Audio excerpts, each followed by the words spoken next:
That's right, it's PLA. PLA stands for polylactic acid, and it's a fairly strong material with low flexibility. While it's great for lots of applications, it's important to note that PLA can be damaged by both prolonged sunlight and sustained contact with water. While PLA is not the most durable plastic on this list, it is fairly tough and can be made stronger by a process known as annealing. Over the past few years, this polymer has overtaken ABS as the dominant choice for hobby printing for several reasons. PLA is very forgiving to work with and easy to print. It uses relatively low temperatures and doesn't even require a heated bed or enclosure, making it a go-to starter plastic. PLA is usually printed between 180 and 220 degrees C, although some brands and polymer blends require slightly higher temperatures. A heated bed can help with model adhesion when using PLA, but it's not strictly needed. PLA is capable of printing on a non-heated bed just fine. And shrinking and warpage with this material is minimal, allowing for it to be used in popular open frame style printers made for the desktop use, like the popular Ender 3 series. ABS. ABS stands for acrylonitrile butadiene styrene. Now that's a mouthful. While ABS is arguably the second most popular polymer, I would say at the time of ABS is past. And items further down the list will soon surpass it. Let me tell you why.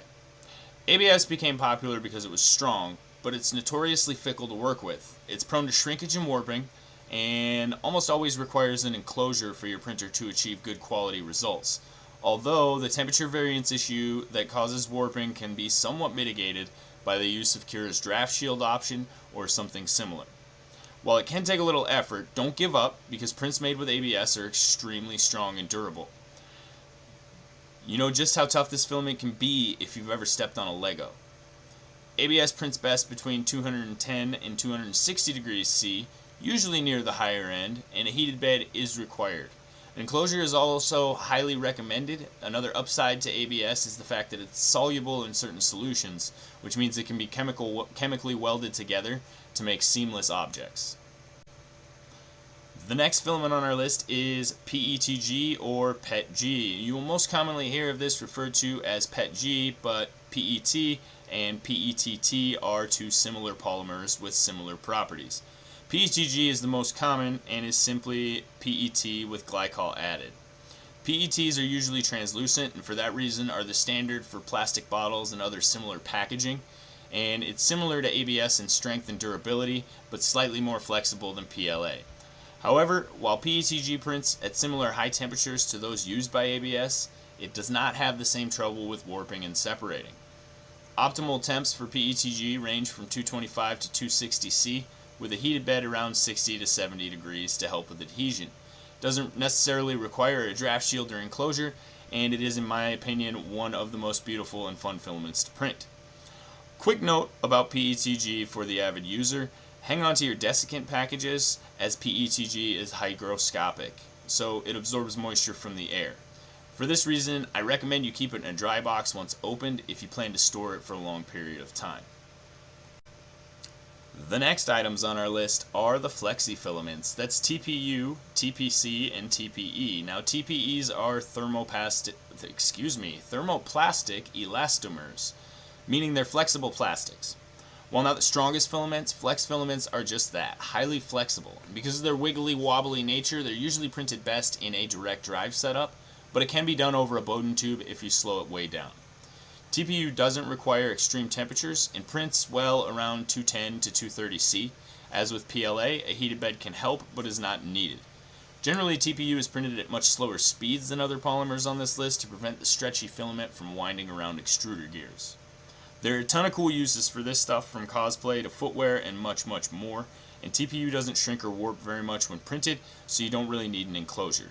Of the three polymers I mentioned, TPU is by far the most common, as it has a higher resistance to UV exposure and heat. And that pretty much covers the four basic filament types. But wait, let's talk about some exotic filaments too.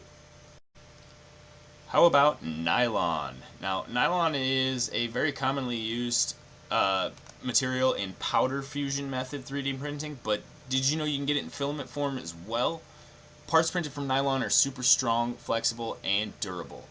That's about as good as it gets. Requires fairly high temperatures from 240 to 260 C and a bed between 70 to 100 C, so it's just in the range of the high end of the Ender 3 and its clones. It does, however, shrink and warp, so if your printer's not enclosed, you better turn that draft shield back on, and it's also hygroscopic, so keep it dry. Due to its high strength and durability, nylon is great for things like tools and functional mechanical parts. Okay, so what is PC? PC stands for polycarbonate, and while it may be the strongest on this list, you may want to hear me out before ordering a spool. PC is, well, it's amazing. Its transparent nature and extreme durability make it ideal for things like display screens and can even be made into bulletproof glass. The only drawback for the hobby printer here is the high temperature required for your hot end is 270 to 310 C, meaning the minimum temperature to print this stuff is out of the range of most stock printers.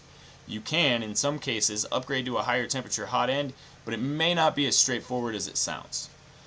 This filament also warps easily, so you'll need an enclosure for sure, and this is another filament you'll want to store in your dry box when not in use, as it is hygroscopic as well and will absorb moisture from the air. Now, the remaining filaments on this list I will touch on briefly, and you can look into them more yourselves. There is something called cleaning filament. Cleaning filament? Oh yes. While not intended to actually print objects, it can be printed at similar temperatures to the previously used filament to clean out the hot end. Glow in the dark? Yep, that's what I said. There is glow in the dark filament. Now, glow in the dark is notoriously known to be some of the most abrasive filament out there, and using it regularly will cause you to change your nozzle out regularly. It does wear it down. Other than that, it is a pretty cool thing to play with, and you can get it in different glowing colors such as pink, green, yellow, and blue, and they are all pretty cool. There is also, on the note of cool colored filaments, thermochromic filaments. Now, thermo means temperature and chromic means color, so this stuff changes color with temperature. It's basically one color when it's hot coming out of the machine and another temperature when it cools, and then it can be submerged in either ice or hot water to change the color. There's biodegradable filament. Now, you may hear a lot of people say that most PLA is biodegradable under the right conditions, but there are plastics made to be naturally biodegradable as well, and seeing as how this is an industry that consumes a lot of plastic and plastic waste, while it's nice that we can recycle that waste into other prints by grinding it down and using it again, it is nice to see a reduction in that waste as well. They have several different kinds of filled filaments. You may have seen everything from wood filled to metal filled, but there is also glass filled, carbon fiber filled, and even beer and hemp infused filaments.